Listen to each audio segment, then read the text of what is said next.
This week at Interior, Secretary Haaland and department leaders joined Biden-Harris administration officials, prominent historians, museum leaders, conservation leaders, and others this week to honor the legacy and contributions of women and girls to our history.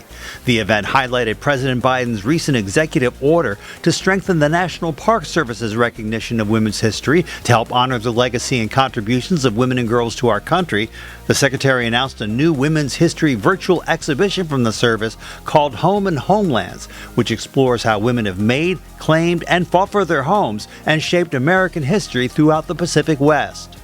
Secretary Haaland traveled to New Mexico this week to announce a $60 million investment from President Biden's Investing in America agenda for water conservation and drought resilience in the Rio Grande Basin as part of the Biden-Harris administration's all-of-government approach to building drought resilience in the West.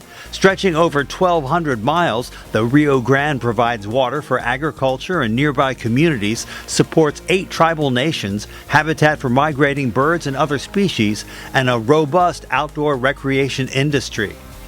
Interior this week announced a $147 million investment from the President's Investing in America agenda to help Western communities in 10 states prepare and respond to challenges due to drought and other water scarcity concerns. Bureau of Reclamation Commissioner Camille Kalimlin-Touton made the announcement during a visit with the Southern Ute Tribe in southwestern Colorado. The tribe is being awarded a $2.3 million grant to upgrade their water system to provide reliable water levels during various water flow periods. Interior this week announced that more than $87 million in funding has been approved by the Migratory Bird Conservation Commission. That will provide the U.S. Fish and Wildlife Service and its partners the ability to help conserve or restore more than 300,000 acres of wetland and associated upland habitat for waterfowl, shorebirds, and other birds across North America. The commission also approved more than $2.7 million from the Migratory Bird Conservation Fund to help conserve habitat on 2 national wildlife refuges across 2 states. With the addition last month of the Tule River Indian Tribe in California, the National Park Service has now signed 10 new tribal historic preservation agreements in 5 states over the last year.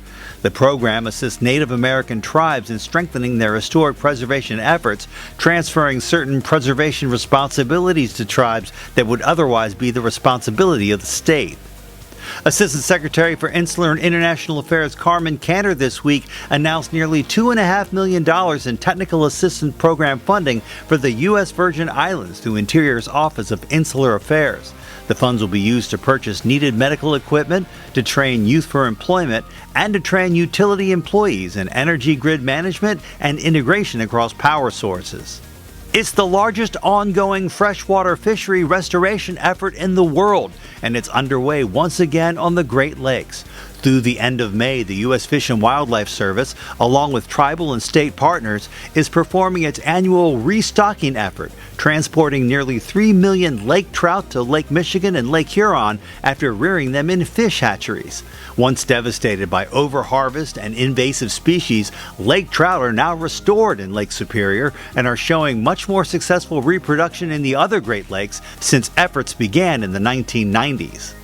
Deputy Assistant Secretary for Water and Science Annalise Bloom joined U.S. Geological Survey Director David Applegate in celebrating Amphibian Week on the National Mall this week, along with personnel from the U.S. Fish and Wildlife Service, National Park Service, the Departments of Defense and Agriculture, the U.S. Forest Service, and the Smithsonian Institution. The event highlighted the importance of amphibians and showcased how Interior's agencies are helping to understand and conserve these fascinating animals.